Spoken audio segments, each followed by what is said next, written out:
Buenas tardes a todos, donde quiera que se encuentren. Mi nombre es Gabriel Gazabe, soy miembro de la Fundación Atlas y del Independent Institute, la Fundación Atlas de Buenos Aires, el Independent del norte de California, de Oakland.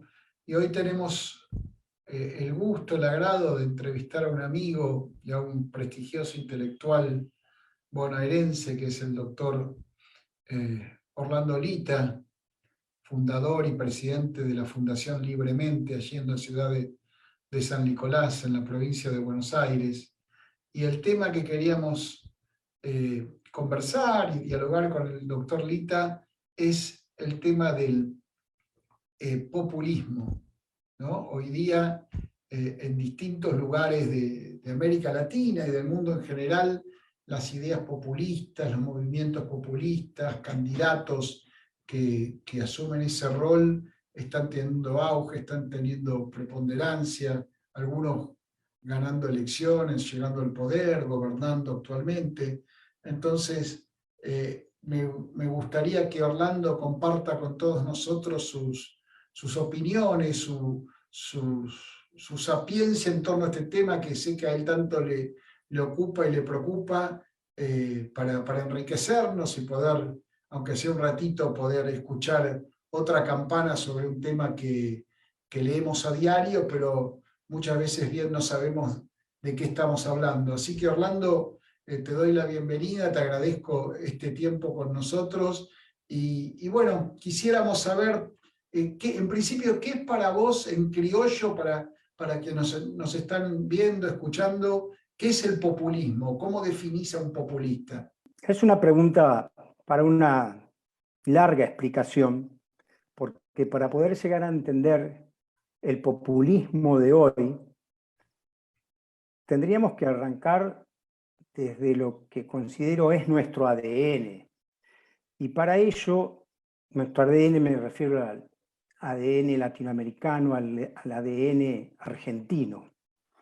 Tenemos que remontarnos a la época de la colonia, cómo fuimos colonizados, bajo qué instituciones económicas, jurídicas, religiosas, para ir entendiendo cómo se fue formando el autoritarismo,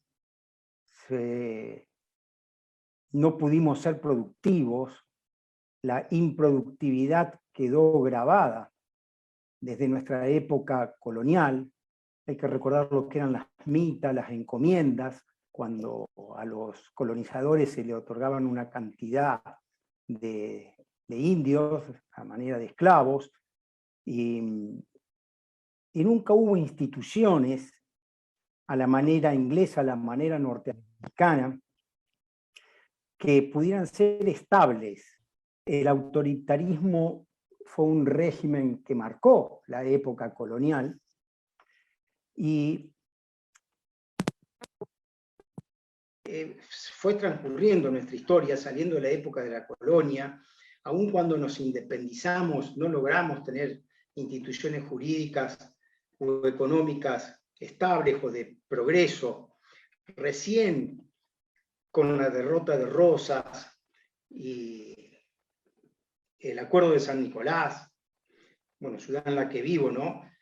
Que fue la cuna de la Constitución, que se da en 1853 en la Convención Nacional de Santa Fe, y bajo el ideario de Alberdi, y ahí hubo un aire fresco, un aire nuevo, que trató de reemplazar todo ese ADN que nosotros traíamos desde la época de la colonia, el autoritarismo, la improductividad, y se empieza a instalar una época hasta principios del siglo XX, en el que transcurrieron personalidades extraordinarias, más allá del ideario de Alberdi, ¿no? Como pensador político, pero tuvimos un Sarmiento, un Avellaneda, un Pellegrini, un Roca, etcétera, un Mitre, que era gente que tenía distintas visiones del accionar político, pero todos tenían una meta en común: el progreso, la libertad de comercio.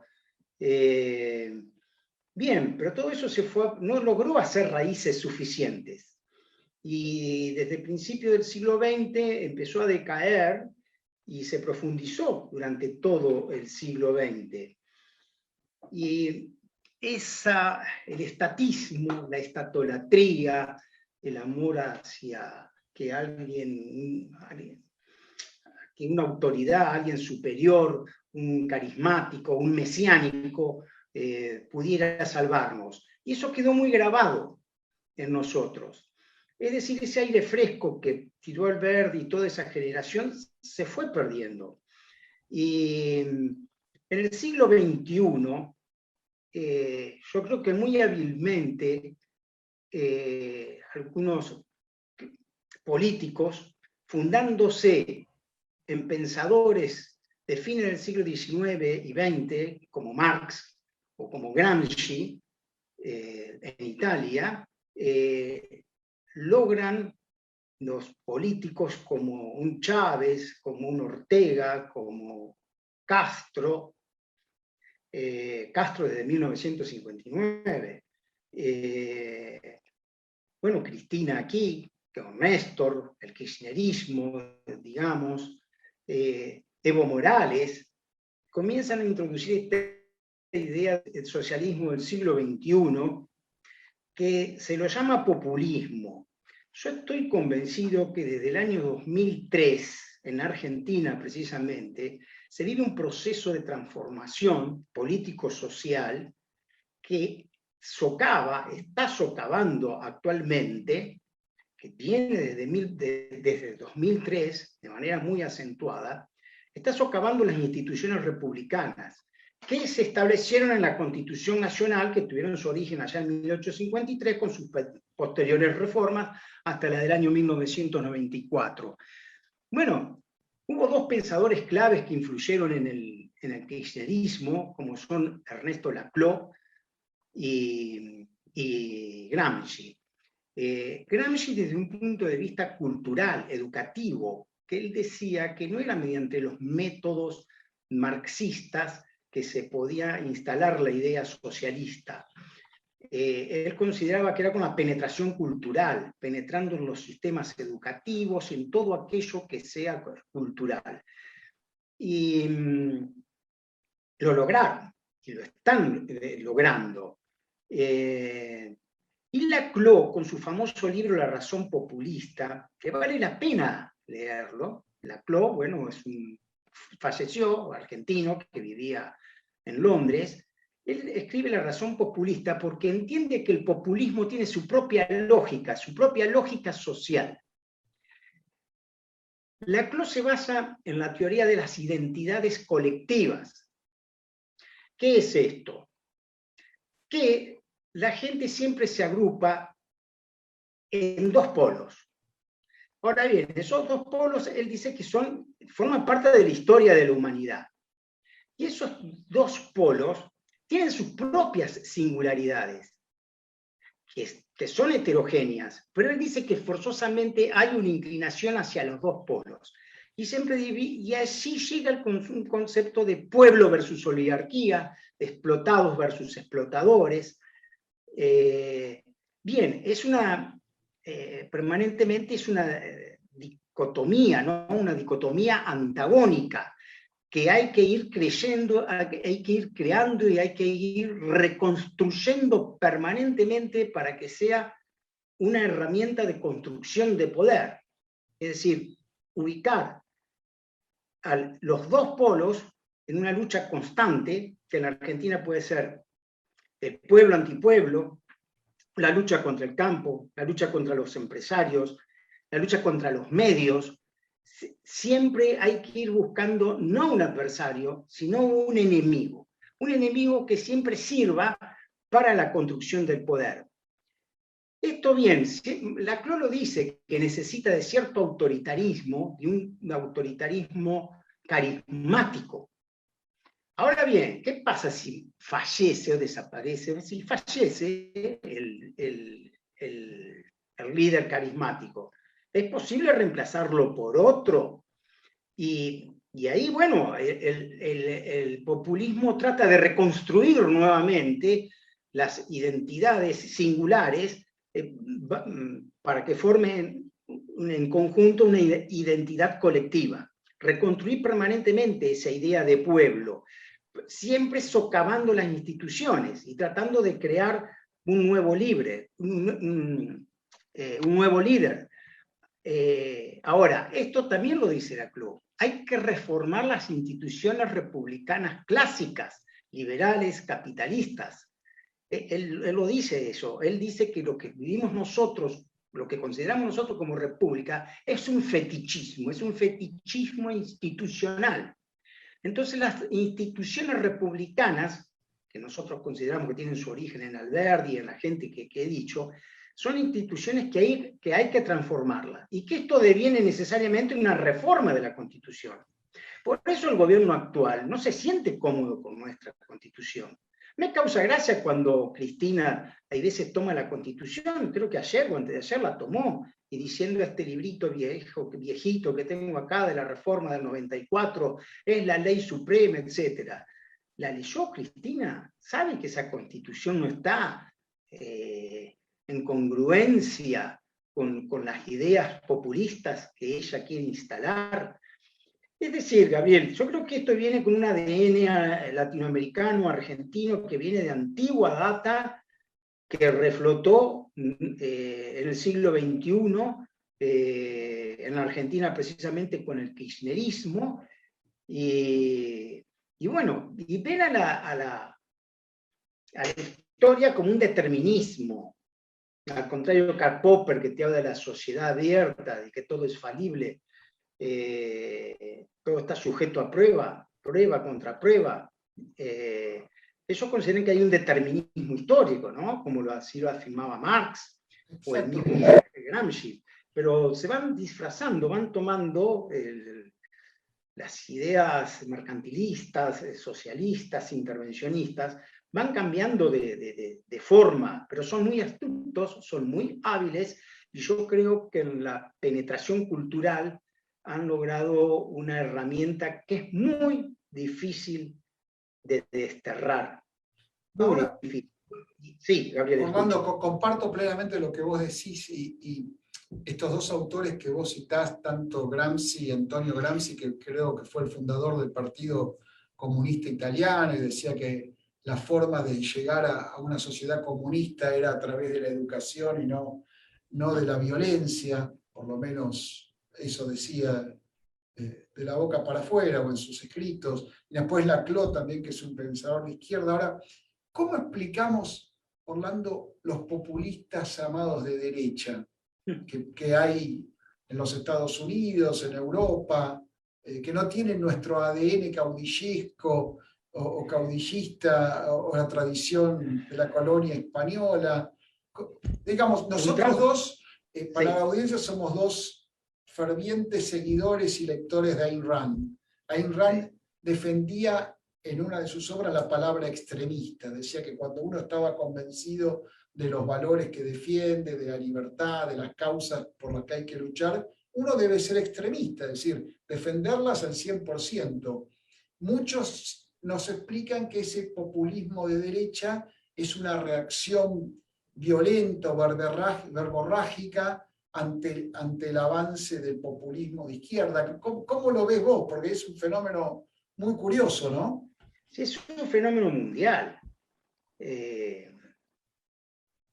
Trump es un ejemplo de populismo, yo creo, de derecha, que socava las instituciones, o intentó socavar las instituciones. Esa invasión que hubo al Congreso fue un acto salvaje, animal, que era inesperado en los Estados Unidos.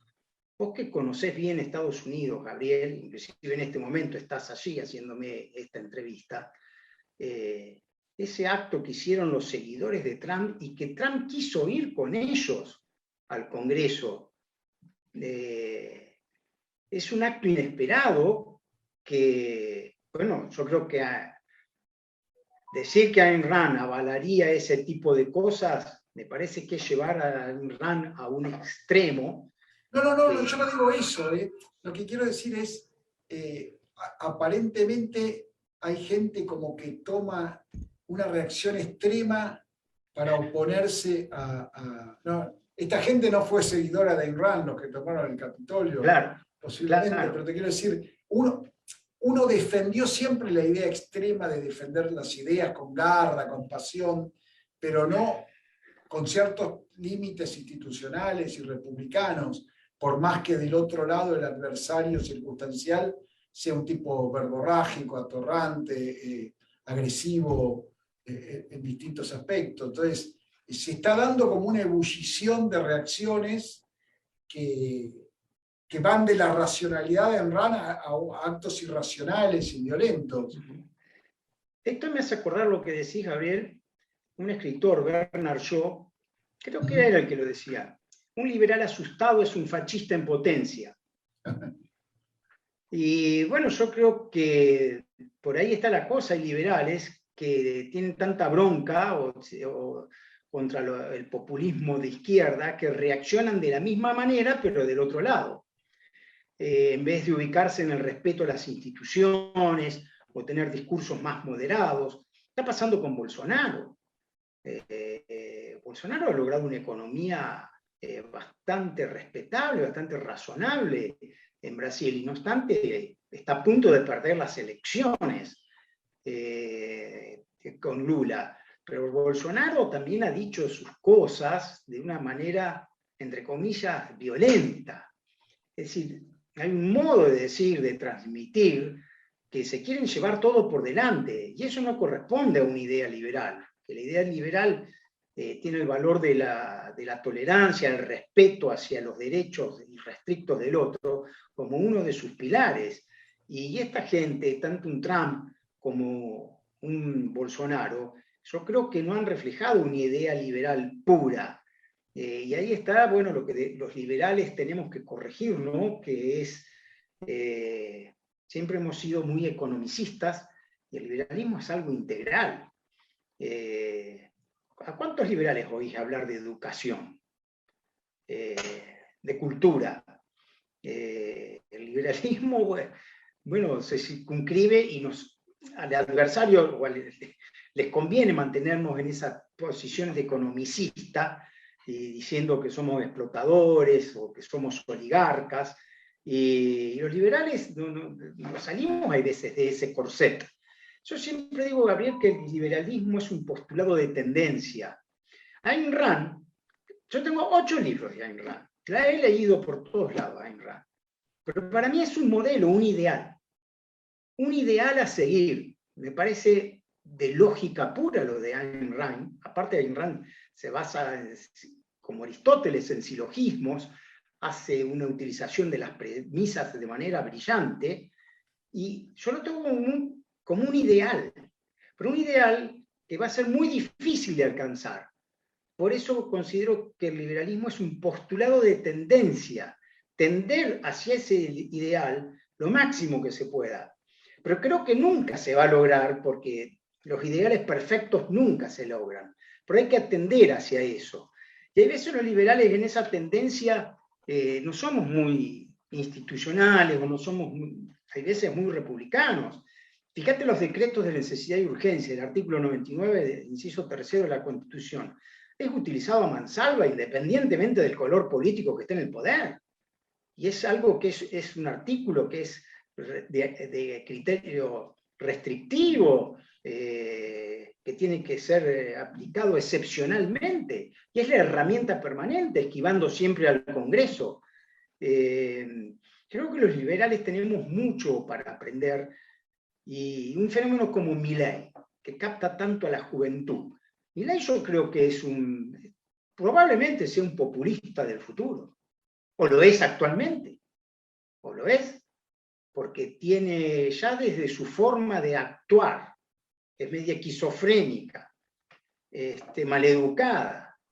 ¿Qué tiene de liberal eso? ¿No puede decir lo mismo de otra manera? Pues no puede evitar los insultos. Y ha pegado en la juventud tiene sus rebeldías propias, que son de ellos, y bueno, y lo tienen endiosado. Y ahí está el ADN nuestro, que viene de allá atrás, desde la época de la colonia, de lo mesiánico, lo místico, el salvador. pareciera que Milei podría ser el salvador. Y yo no creo que personas como Milei puedan llegar a ser un gobierno liberal en la forma en que nosotros, Gabriel, lo entendemos, en el respeto hacia el otro. Es más, creo que puede ser una persona peligrosa teniendo el poder ejecutivo. Y Orlando, para ir cerrando, la más difícil, ¿cómo nos protegemos del populismo? Que vos sos un ferviente defensor de la educación, de inculcar valores, te desvivís y desesperás por mejorar la educación ahí en tu San Nicolás, pero a nivel general.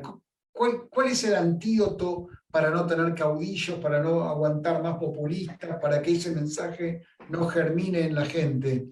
Creando pequeños actos, es decir, con proyectos simples, terrenales. Los liberales muchas veces nos aplaudimos entre nosotros en cenáculos de intelectuales, en lugares muy coquetos, muy lindos, y nos aplaudimos ahí por brillantes discursos. Los liberales tenemos que romper ese corset de intelectuales que tenemos e ir al terreno con proyectos sencillos, ir a escuelas, ir a barrios, etcétera, y no ser tan academicistas.